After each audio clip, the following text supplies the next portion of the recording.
Hi, Samuel Leeds here, and if you are saving up or about to buy your first home to live in, then stop right now and watch this video.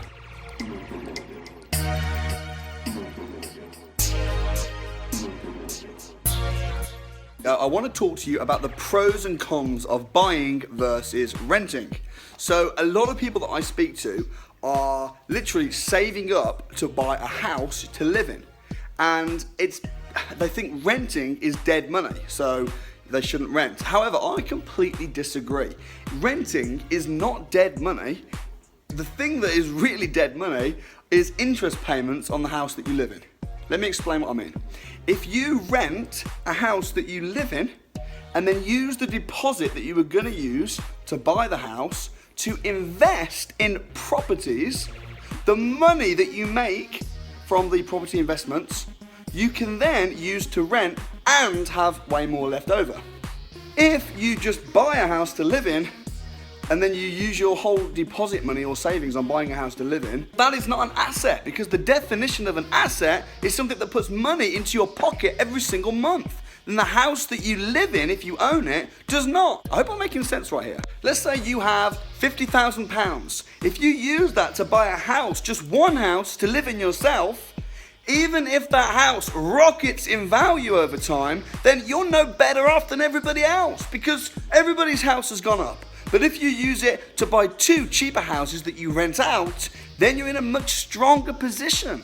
And I'm not a hypocrite saying this, because I am a renter. The house that I live in, I rent. I rent more than one house sometimes. I love it. I love the freedom of it. You know, when I moved into my big, beautiful barn conversion just over a year ago, thank God that I rented that barn conversion and did not buy it for many reasons. Reason number one is because after living it for a year, I've realized I don't like it. I don't like living in a barn conversion. So that's one reason. When you rent, you can figure out what you like a little bit more. If you want to buy and you've got lots of property investments and you're financially independent and you want to buy, then fine. But I'm not going to buy until I've finished having all the children I want to have and until I know where I want to live forever. That's when I'll buy. And it could be a few years away. Rent where you live and then invest in property elsewhere.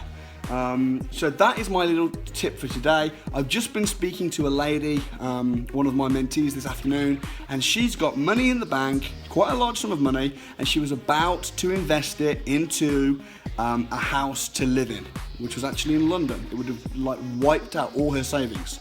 And I've just shown her how she can use that money to invest it in properties, and with the income she can rent the same house that she wanted in London and have way more left over. And then down the way, in fact, she can also, with the amount of money that she's got left over, she can save that up, and then in a couple of years' time she can still buy the London house anyway.